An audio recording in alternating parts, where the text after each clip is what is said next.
European countries, either bilaterally or through institutions, have thus far pledged more aid than the United States, mostly in financial aid. But when it comes to military aid, the United States is still indispensable. Hello, my name is Nicholas Furnival. You are watching or listening to an OSW interview. Today I'm talking to Jakub Graca, an expert from OSW's Security and Defense Department. We'll be discussing US aid to Ukraine in the context of political instability in America. Hi, Jakub.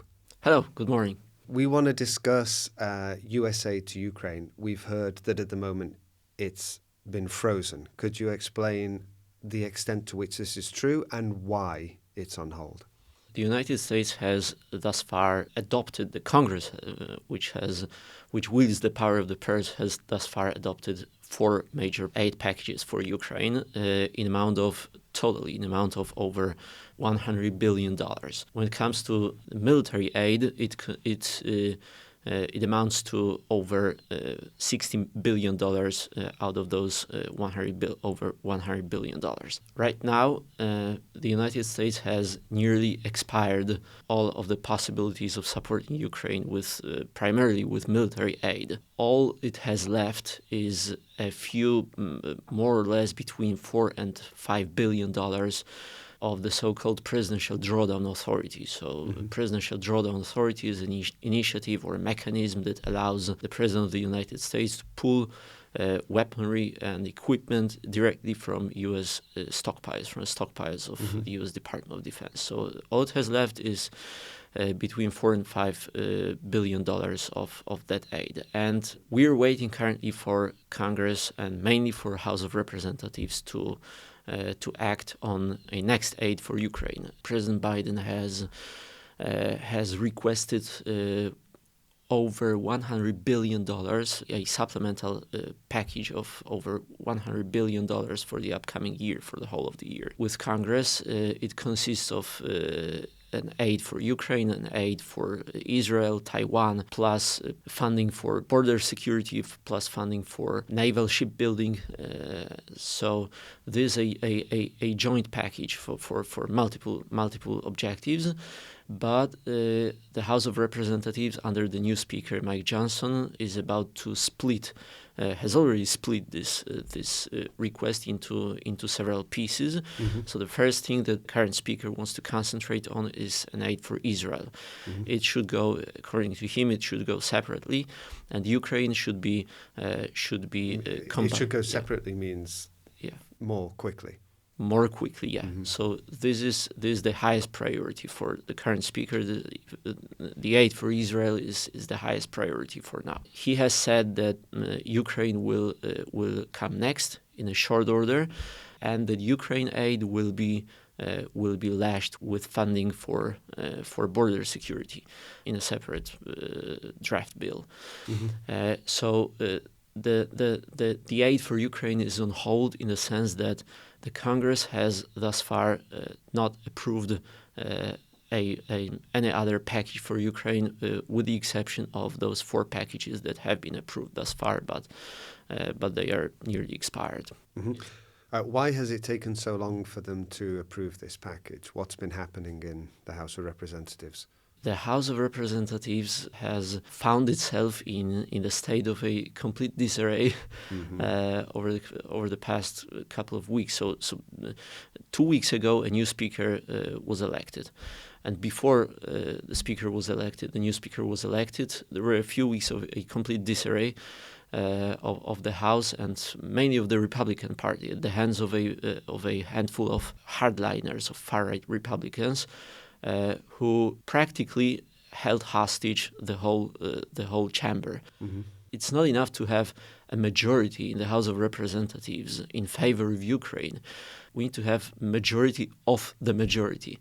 So it's all it takes is a handful of far right Republicans in this example to hold the whole chamber hostage. In fact, they were stalling the process. They filed a motion to vacate, a so-called motion to vacate the former Speaker Kevin McCarthy. Kevin McCarthy was ousted, and they stalled the whole process of electing the new speaker. So there were candidate after candidate. Mike Johnson was the fourth candidate, and he was approved by the conference, the whole of the Republican Party in the House. But it was all down to a handful of hardliners that threw the House of Representatives and their party in a state of complete disarray. Mm-hmm. There is a speaker now. Obviously, he must be something of a compromise candidate if he managed to get through this very vigorous process for pleasing enough of the parties. Who is he, and what's his stance on Ukraine? Mike Johnson is a rather, I would say, obscure parliamentarian lawmaker, even within Washington.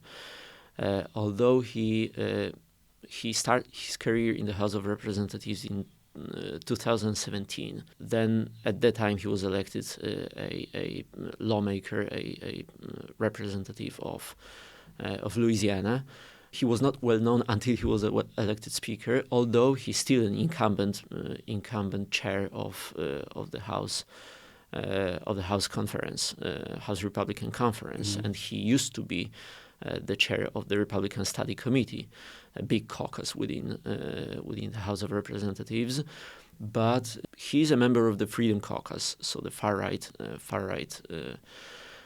caucus within the Republican Party in the House. He is a devoted Christian. That's what he distinguishes himself with first and foremost. He presents himself as a Christian, a husband, a father, a conservative, in that order.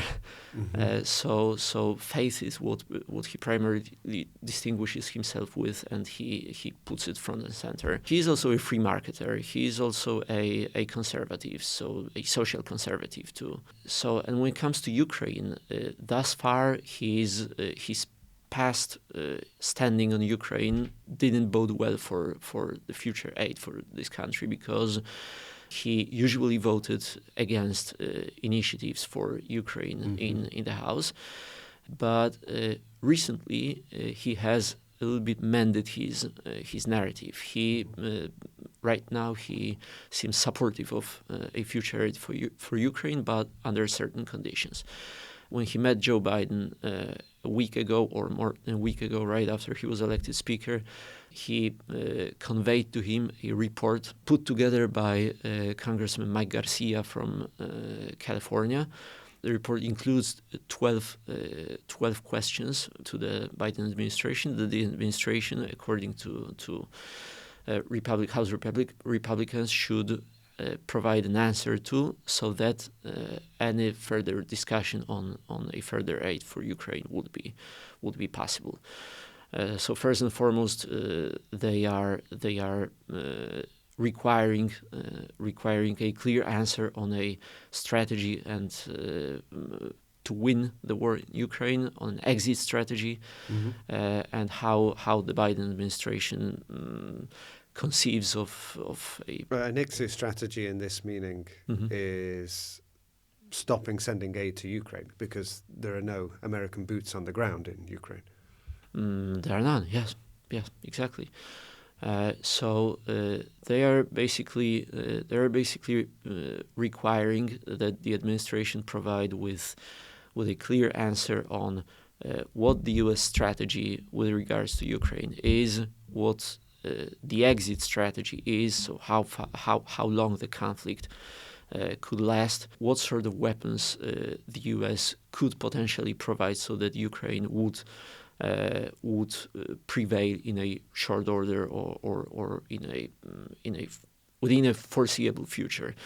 So basic questions that are not that hard to answer, but the point is that the Biden administration has thus far provided Ukraine with sufficient weaponry not to lose the war, but it's not sufficient to win the war. So the question is whether the Biden administration is really bent on Ukraine winning the war, or if the Biden administration, if it's enough for them, for Ukraine to keep the stalemate.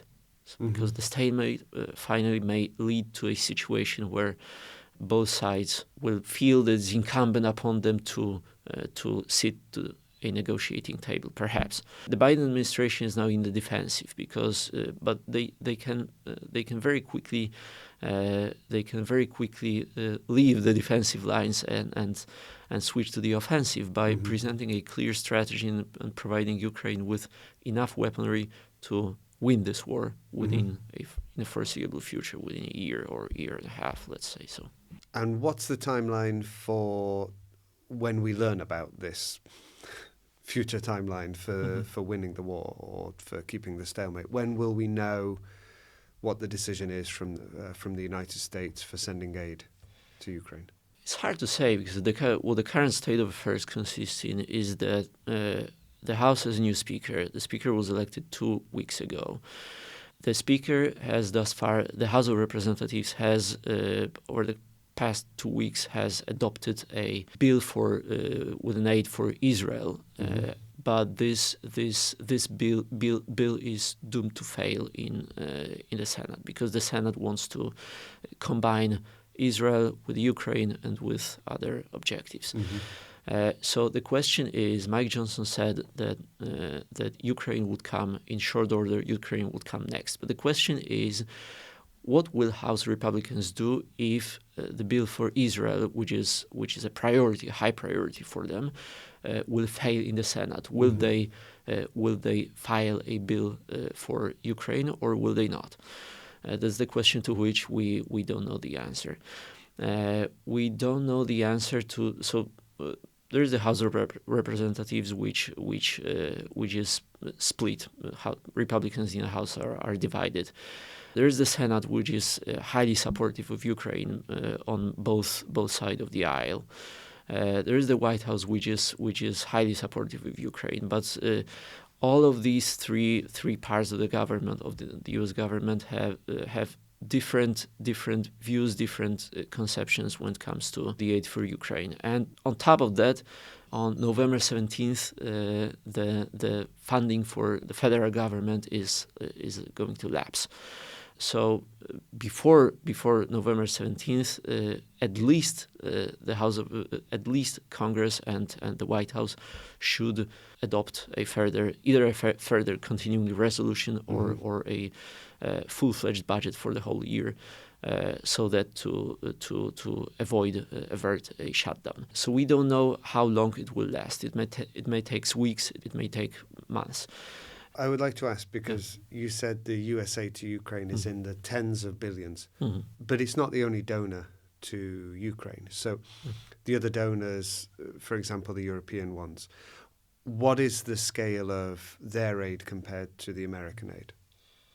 In overall terms, European countries, either bilaterally or through institutions, have thus far pledged or committed more aid than the United States, but they has overtaken the U.S.